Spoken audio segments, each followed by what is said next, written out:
Welcome to our panel on social risk and social value. This is the people side of sustainability. So there's been a few references through the day, but not a lot. So we really want to get under the skin of this area. So this is about the social risks we must tackle and the potential to unlock that social value, those community benefits that we can bring, and supporting those government missions. Social issues is often overshadowed by the environmental and economic areas, but yet it's deeply connected. You can make a decision in one of those areas and it can have an increased risk in another area or a missed opportunity. So we must step back, we must do that big picture thinking, and we must look at those interconnections. It's absolutely critical. You cannot look at one without the other. There are huge social challenges in technology.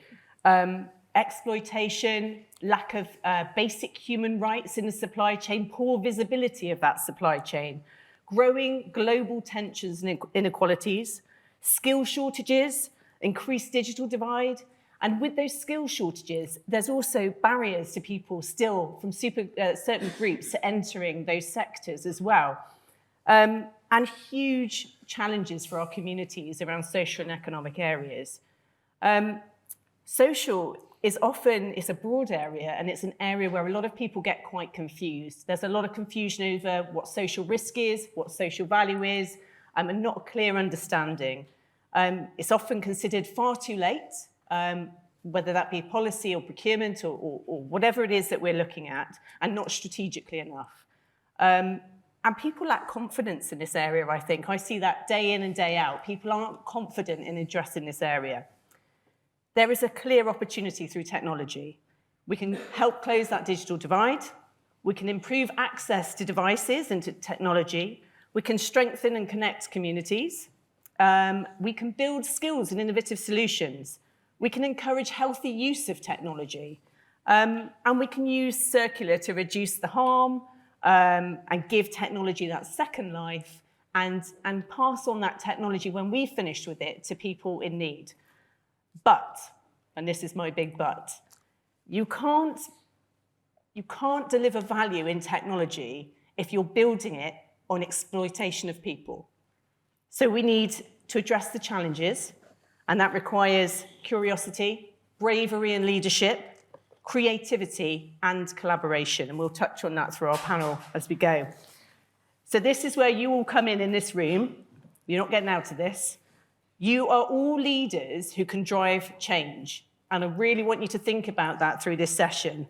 We've got our fantastic panel here who are going to give you insights and examples from across policy, industry, procurement and delivery. And with that, we'll move on to our first question area, which is the risk reality. So, panel, what are the most urgent social risks still hiding in that digital and ICT supply chain?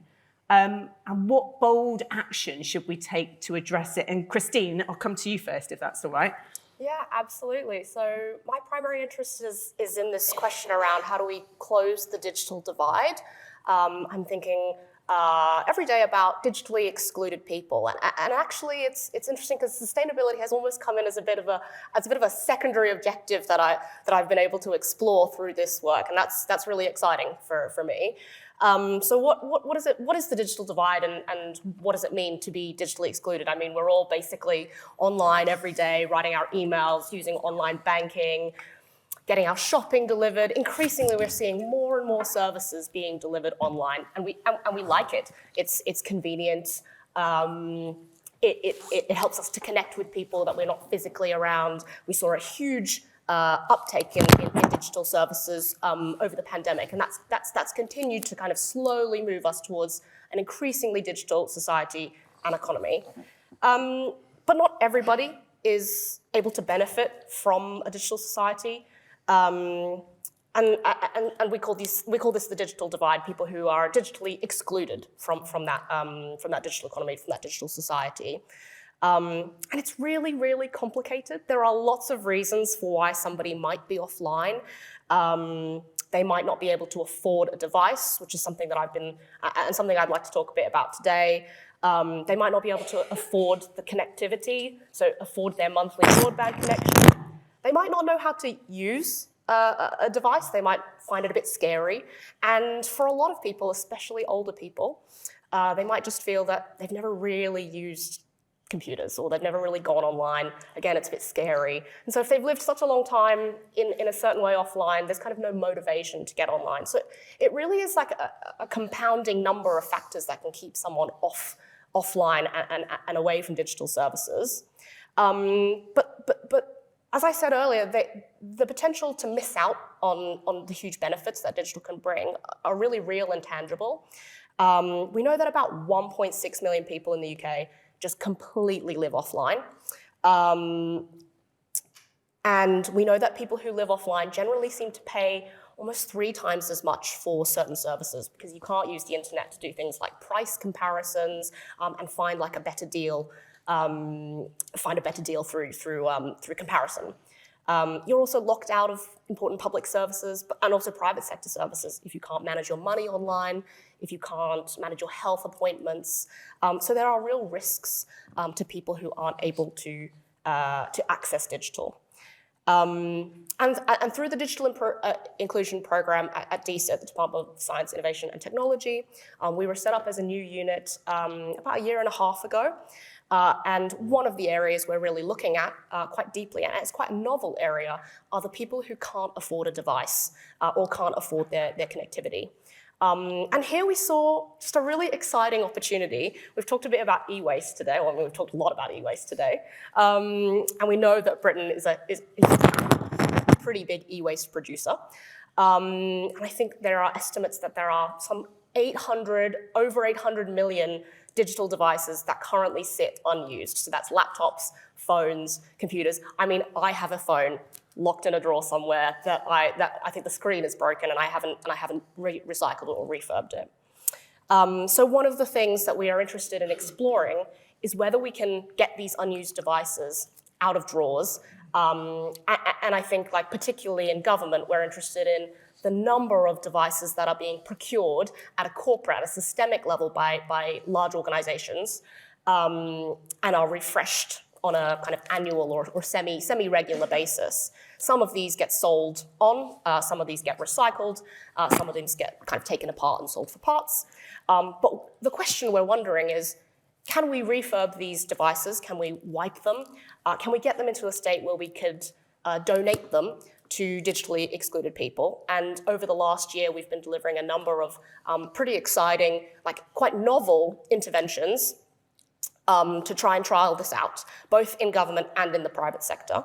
So in government, we've set up a pilot run between the Department of Business and Trade, Department of Energy, Security and Net Zero, and in DSIT, where all of the end-of-life government laptops are now refurbed, they are wiped securely, and they are donated to a charity partner who distribute those to digitally excluded people in local communities.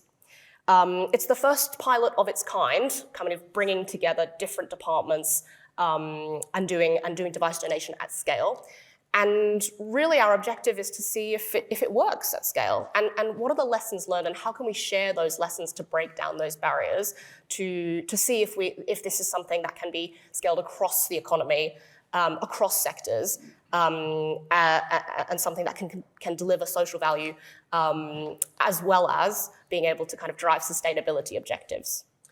That's incredibly interesting, and I will be collaring you to find out more about it in our breaks. Shelley, can I bring you in now? And what's your view? Yeah, so one of the biggest risks I see in UK ICT supply chains is what happens underneath tier 1. So on paper, top tier is often very well reported, very well documented, very well controlled, but the further down that you go, the less visibility we have. And that's where the issues around labour practices, modern slavery and subcontracting actually quietly creep in, especially when work moves offshore or through complex layers of delivery partners. and just sort of keep thinking about that kind of offshore aspect or through sort of delivery supply chains, SMEs, VCSEs, et cetera, we're also seeing a new type of social risk emerging through AI and automation. So there's a whole ecosystem of people behind AI. So you've got your data labelers, your content reviewers, people doing repetitive digital tasks, and it's not always clear whether they're protected by the same standards that we expect here in the UK. But if we're thinking more about sort of closer to home, automation can also have those unintentional impact on the roles that we have in the ICT sector, particularly where there are fewer alternative employment pathways. So that's definitely something we have to think about. But that's all very doom and gloom, so I do apologise about that. But what are we going to do about it? I'm very solutions driven on that sort of aspect of things. But I think what we need to do is we need to shift it from relying on suppliers to tell us that they're doing the right thing and actually create pathways for us to actually see it. So that could be via shared audit frameworks, cross-government transparency tools, consistent expectations across departments, and all of that would make a huge difference in baselining all of that so that we're all doing the same thing. Government can help set that bar. Industry can bring the tech and the practical know-how to make that visibility real. But it's only when we can see the entire supply chain we can genuinely manage that social risk.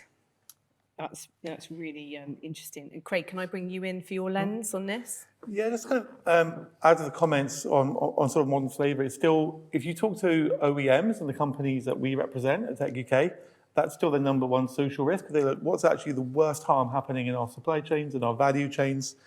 That's the worst thing that's happening, which is mass scale labour exploitation from artisanal mining, from the sort of minerals that are increasingly understanding about where they're coming from and what's involved in getting them here, through that manufacturing and logistics stage. With all the best will in the world, complete supply chain visibility is a fantasy. All your leverage, even the biggest companies in the world will lose all leverage when it comes to tier 3 or below, and you are just not going to. The average smartphone will have about 100,000 miles of travel into it. So you cannot get that level of sort of supply chain visibility. So what you need to do is look at where you can make a difference. And that's where things like the Responsible Business Alliance, with their kind of shared intelligence, shared auditing, we've been asking the government to help signpost people to the most credible and best sort of NGOs, trade unions, and labour voice organisations in kind of sourcing regions, and trying to kind of put interventions where the most harm is taking place.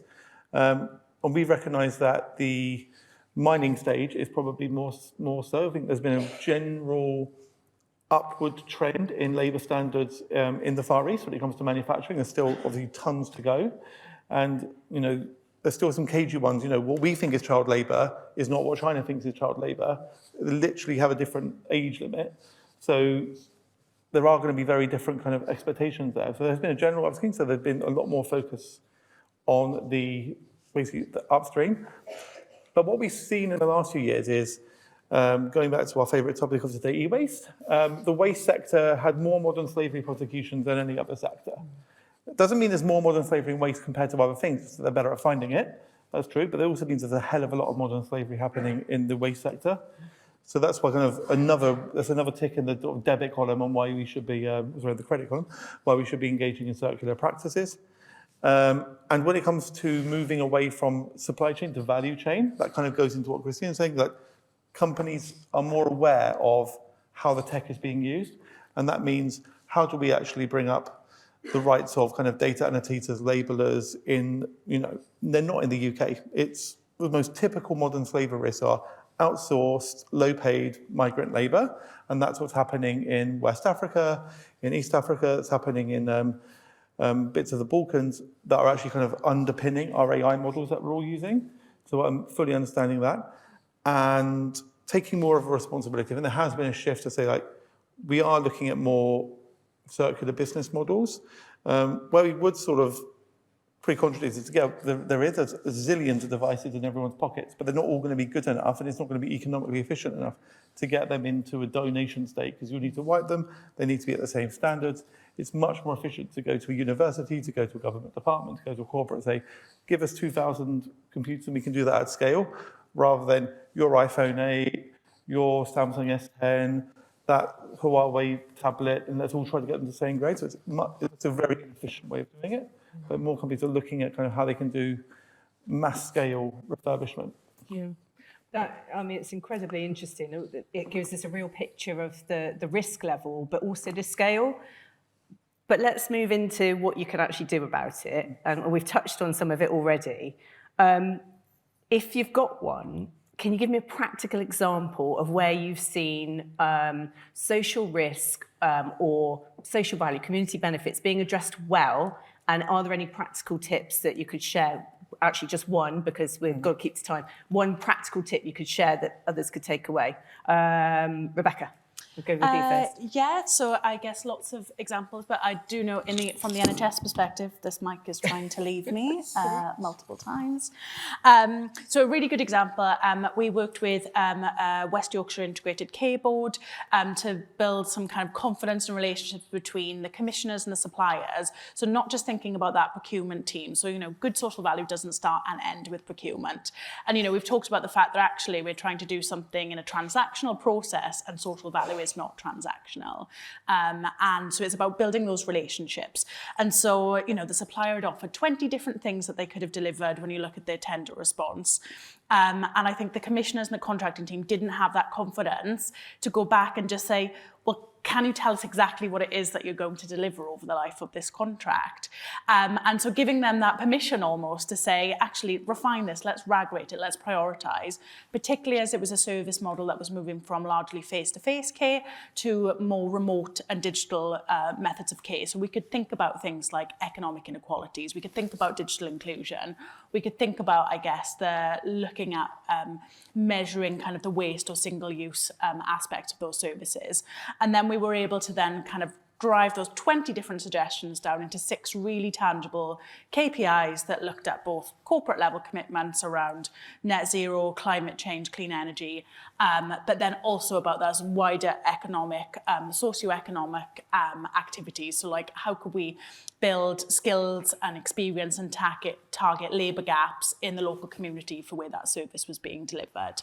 And I think we need to do more of that. So where we're talking about, people needing to be social value, sustainability experts, I think there's something for digital buyers in terms of how do you communicate, I guess, what you're looking to deliver as part of a service or a product as a service, and how that links to delivering better, outcomes for our local communities.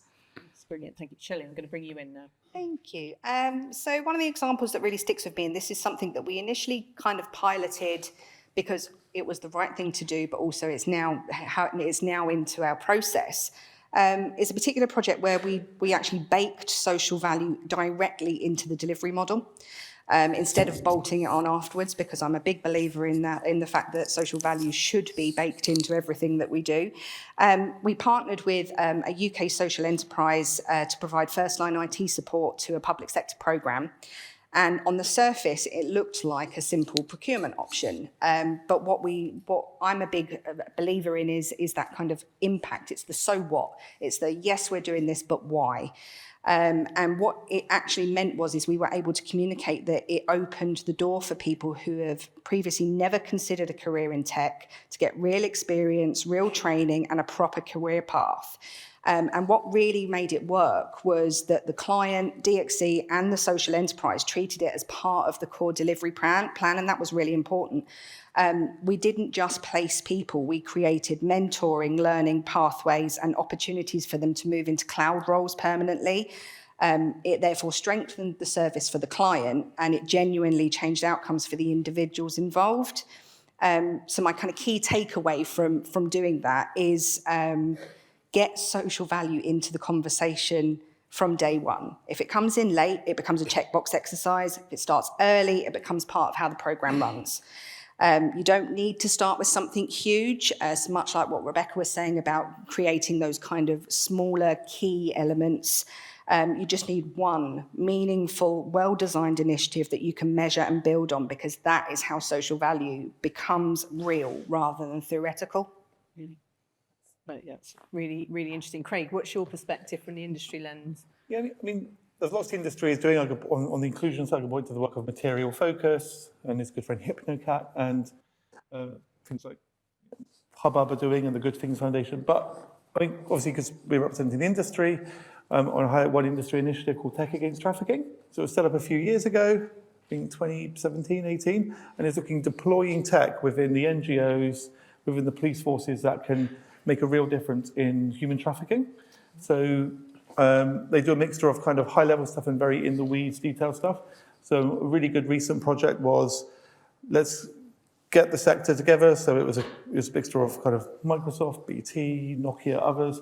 We're like, let's build an anonymization, what's called a K1 anonymization filter, to get all of the cases that we know about of modern slavery as reported to national helplines, strip out all the personal data, anonymize it so we can actually have a definitive map, or at least of the reported side of things.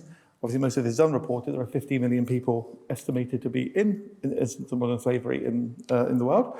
And you can actually see, like, okay, there were X men, X girls, X boys, X women going from, I don't know, Bulgaria to the UK for this purpose or that purpose. And then that provides insight for the law enforcement and interventions.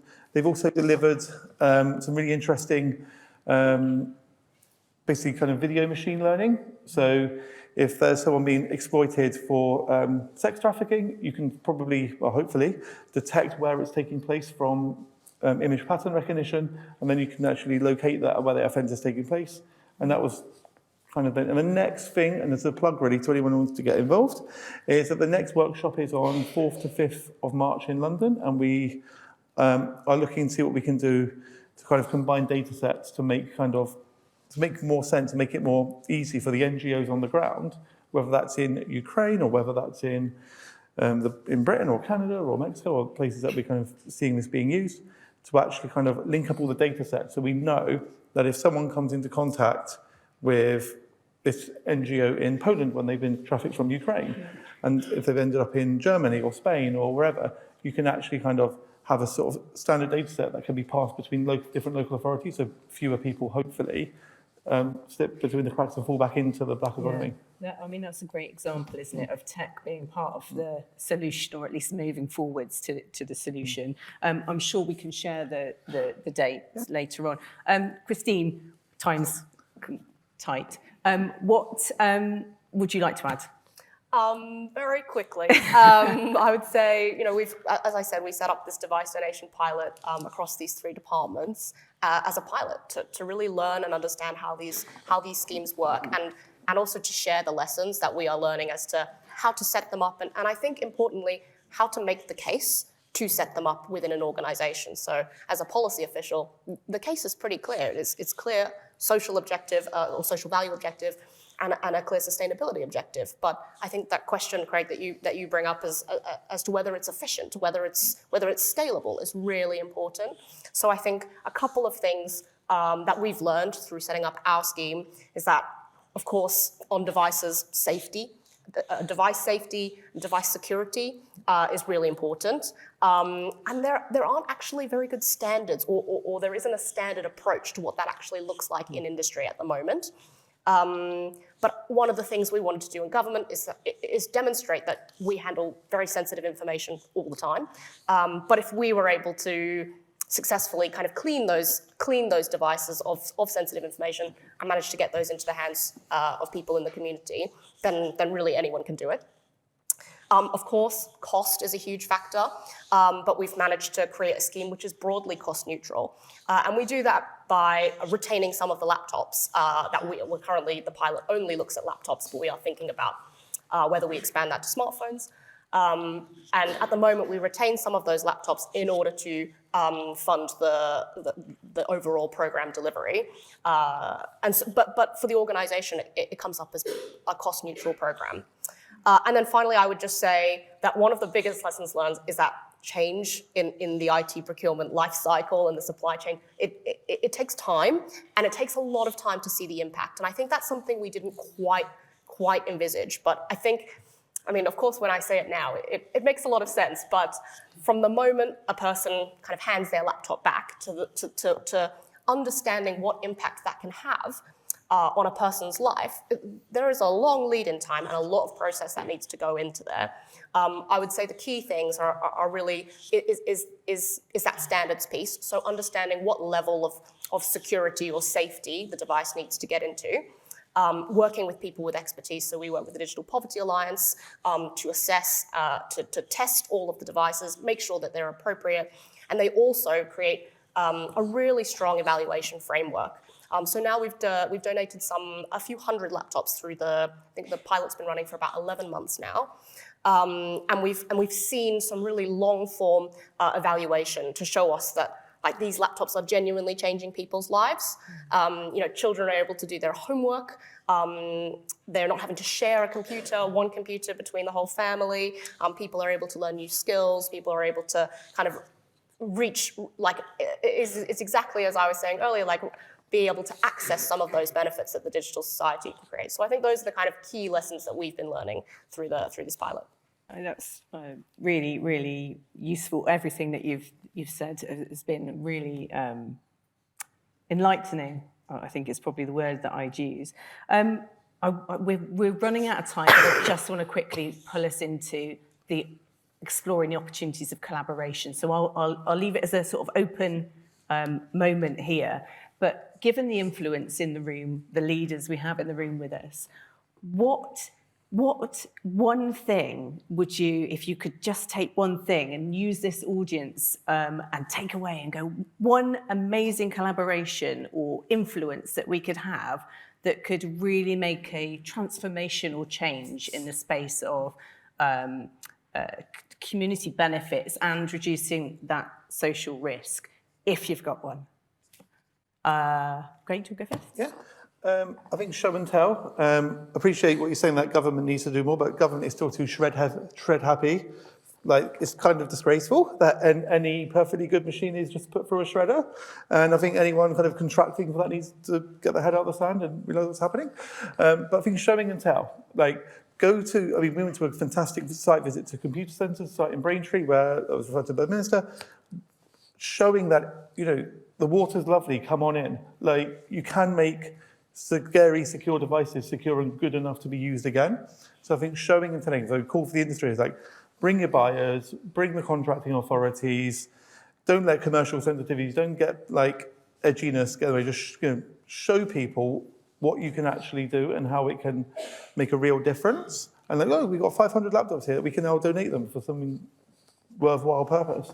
So I think that showing and telling is probably the best thing to do. I echo that. I think it's brilliant. Christine? Yeah, concise. Absolutely. It's also show and tell. So off the back of the pilot, we also want to encourage more industry or public and private sector organizations to also start to set up their own schemes.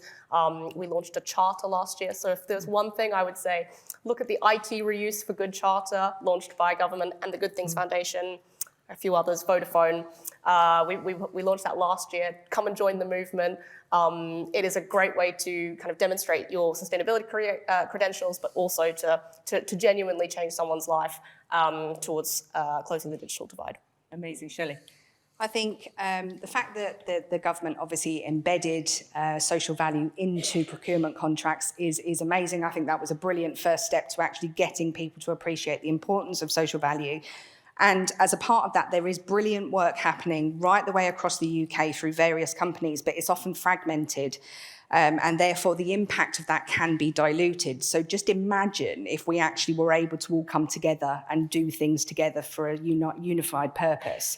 So one thing I would like to see is something like a UK-wide digital capability partnership. So maybe something that looks like a digital supply chain charter for social impact, where we all agree on standards around labour, subcontracting, digital inclusion, community outcomes, because it's not about competing on social value, it's about raising the floor together so the whole system benefits.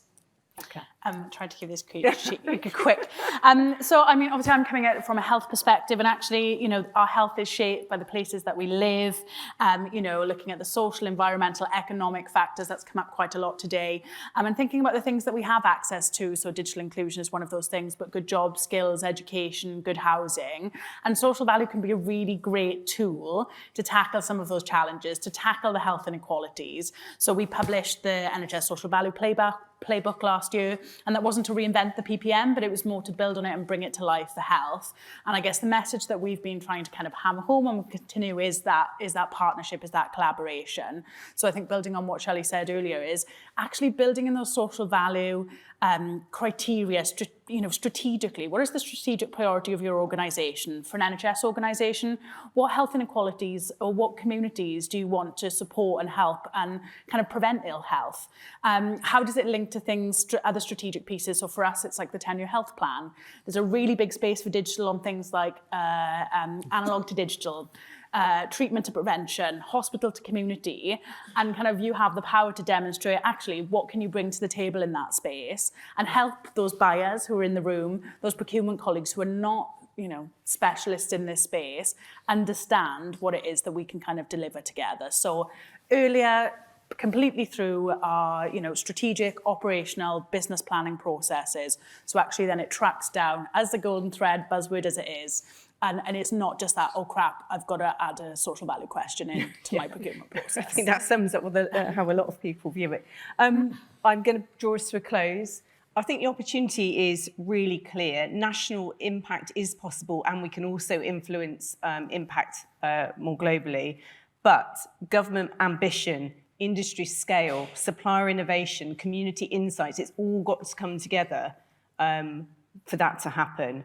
Huge thank you to our fantastic panel, to all of you for listening to us. Please use today, reflect, be curious, connect, and be creative. You've got a great opportunity today, and I'm not letting you off. You're all leaders in this room, but we need to be leaders that act with intention, and that is you. So a small action today can be the big change of tomorrow. So create the momentum and create the impact.